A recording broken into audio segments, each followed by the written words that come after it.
这才是真正的团圆。 For those of you wondering how far away we actually are from a fully AI animated movie to be released theatrically, it's now! It's already happened over in China.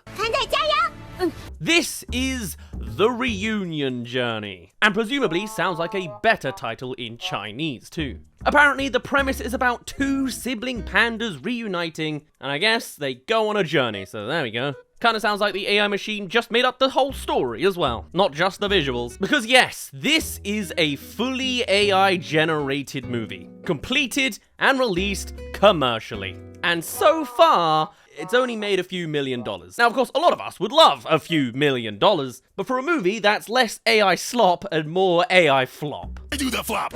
And honestly, that's some pretty good news, I guess, in the background of this corporate disaster. Especially because when you make comparisons to other notable Chinese animated movies like Ne Zha 2 that allegedly broke $2 billion, suddenly 1.5 million is nothing and practically wouldn't be visible on a graph comparing the two. But we'll get to that in a little bit. And whilst that $2 billion figure has been heavily disputed, there's no doubt that the actual figure is still going to be far higher than that of The Reunion Journey. And hopefully that message does get through to the Chinese animation industry going forth, and to the rest of the world as well, since it seems to be a global experience that AI slop just isn't in demand in the animation field. This AI movie has made 0.075% of the human-produced highest grossing animated movie of all time, according to their alleged box office. But like anything in its early days,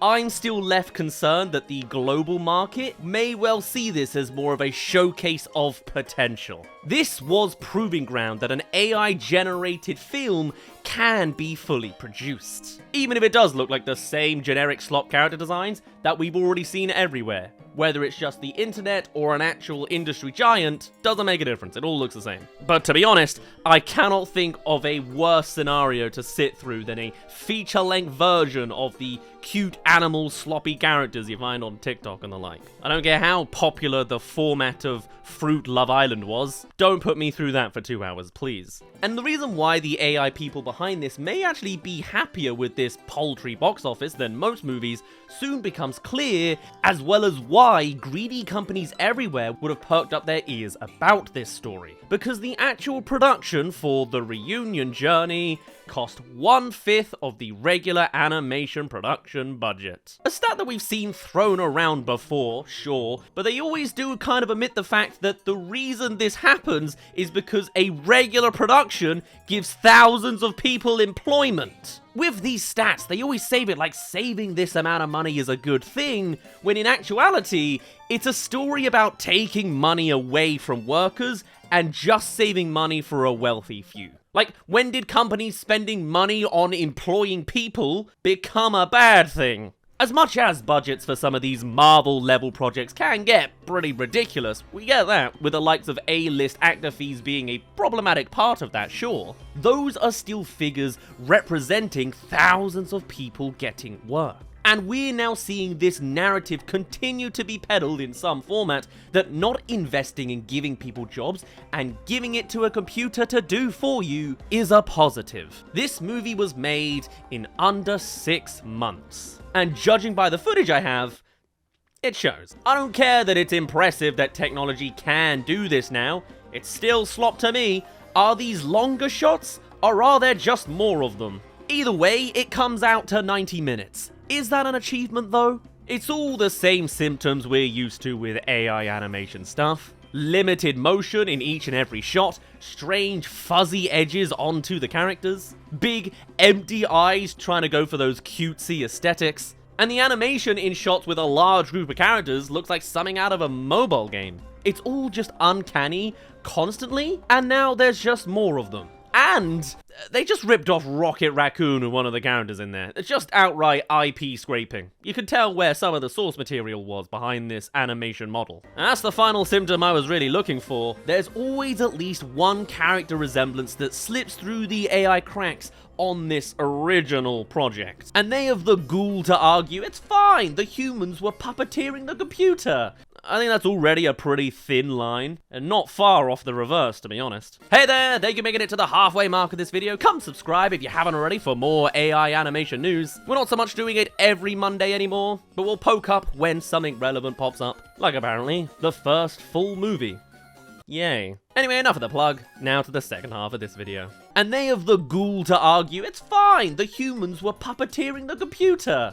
I think that's already a pretty thin line, and not far off the reverse, to be honest. Puppetry and prompting are two very different things. But alas, the claim from the creators is that this is the first fully AI-generated animation feature to reach theatrical standards. God, standards have never been so low. But with that same quote saying that internationally everyone is racing to be the first, it's kind of depressing that the new space race seems to be AI-generated movie slop race instead. Like, we're just racing to the bottom at this point and taking the planet with us. Surely there are more technological advances to have a race over than this, or a use for AI beyond taken away from the creatives. And they even dare the hubris on these people to even compare themselves to the Ne Zha movies, saying, before, like with Ne Zha, there was a 5-year gap between the first and second film.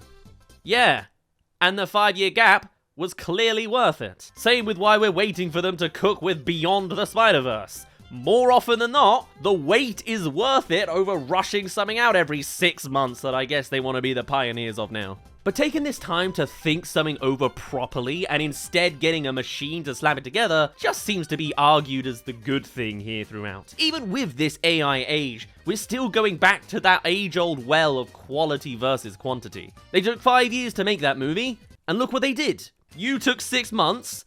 Look at your results. You put the animation in these two movies, and even comparing them is laughable. This is like those preschool AI projects comparing themselves to the likes of Bluey. And sure, their argument does speak more to the potential of getting AI to produce Ne Zha levels of animation, but they're really pushing it, comparing themselves so directly with China's biggest animated movie of all time, globally too. Always with the extremes. It's not even started really running yet. This is a stumbling technology so far. They claim that our core technology achieves precise control over character performance, micro-expressions, and interaction, reaching 99% accuracy. Right, yeah, I'm looking at the footage right now, buddy. I am not seeing 99% accuracy. At least move it slightly down to like 94% if you want to throw in a high figure.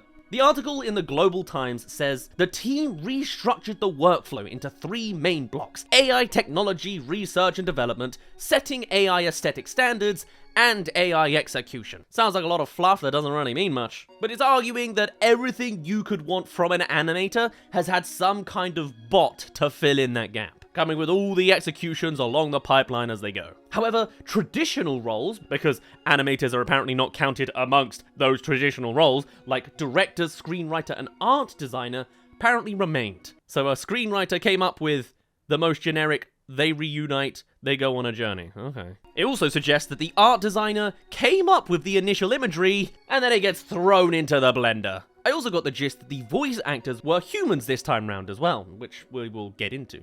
Just thought I'd get that in. Really says something about the limitations still. And just to really rub it in the face of animators everywhere, they wrap off that part with the creative part stays with the humans. Hey. Sorry, animator friends, you're not the creative part apparently. It's really interesting, isn't it, how each AI production we've seen stories about has a different guideline of false morals of what they are and are not allowed to generate. Some studios think that the screenplay can also be generated, while some think that it's just the animation, and then some will even generate the voices too. The full Tilly Norbury experience, remember that? But in this case, it's only the animators for the chopping block in this project, the guys who are amongst the lowest paid in their production line anyway. Expendable. But it doesn't look like this is the end of their plans. Oh no, definitely not. Assuming they're actually quite pleased with their $1.5 million takings, they have plans for what they want to do going on from here, with the creator saying that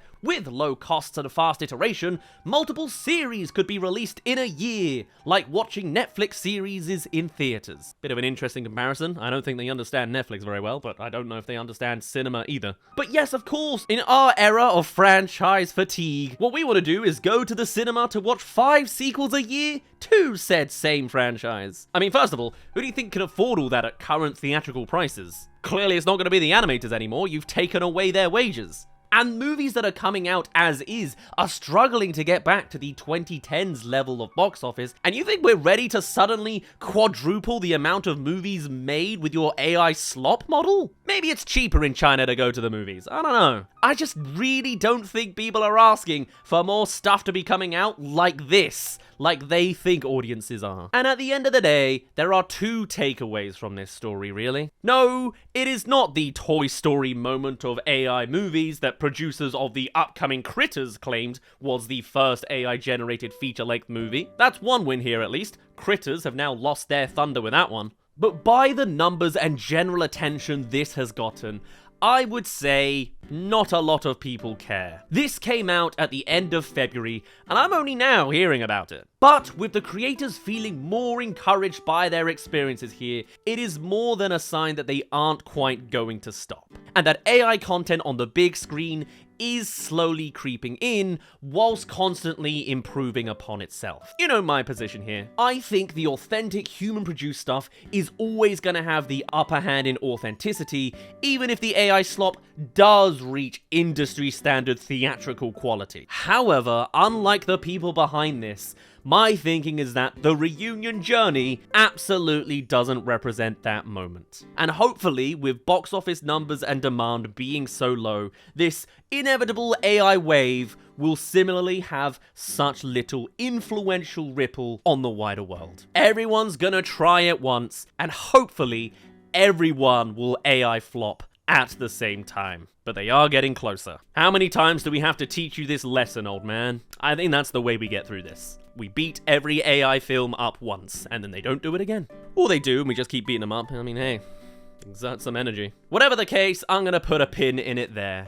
For now, my name's been Daz. Thank you very much for reaching the end of this video. Do tell us your thoughts on AI, the reunion journey. Or how do you think AI is gonna come into the cinematic industry, and in what form? How do you think it's gonna go globally? I'd love to hear all of your thoughts and more, but otherwise, I shall see you all in a little bit. Cheerio!